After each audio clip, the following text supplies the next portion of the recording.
du cycle Cinéma à Cuba vendredi avec un film révolutionnaire de Tomás Gutiérrez Alea, co-metteur en scène de Fraises et Chocolat. Tout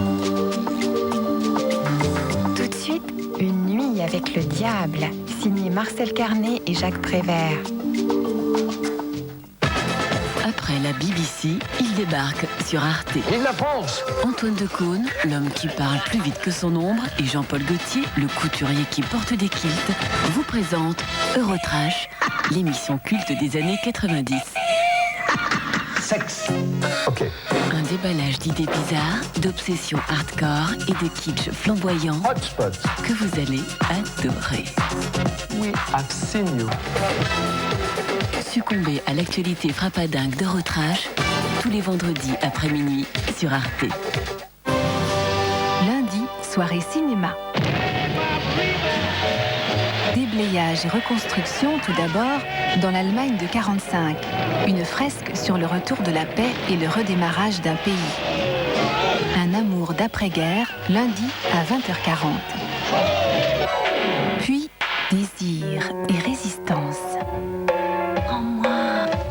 Un film de Téchiné sur les mois et ses embûches. Ça me donne la chair de poule. Les Innocents avec Sandrine Bonner, lundi à 22h25.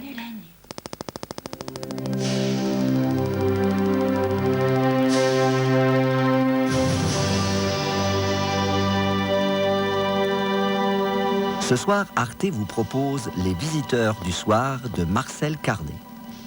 Celui qui allait devenir le chef de file de ce que l'on a appelé le réalisme poétique a débuté dans le cinéma à la fin des années 20.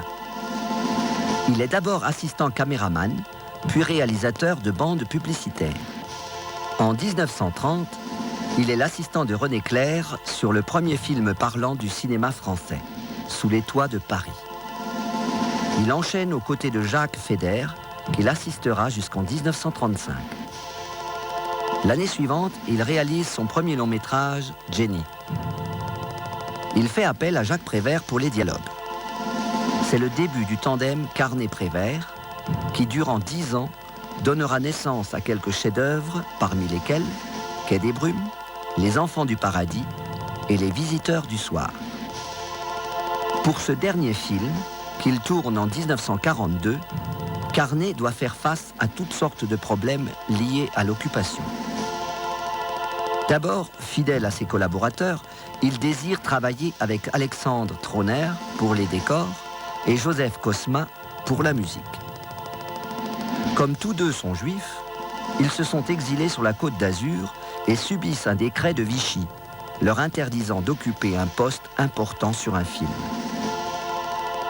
Au mépris des risques que cela comporte, Carné décide de les faire travailler clandestinement et pour plus de tranquillité, transporte l'équipe de tournage à Nice, au studio de la Victorine.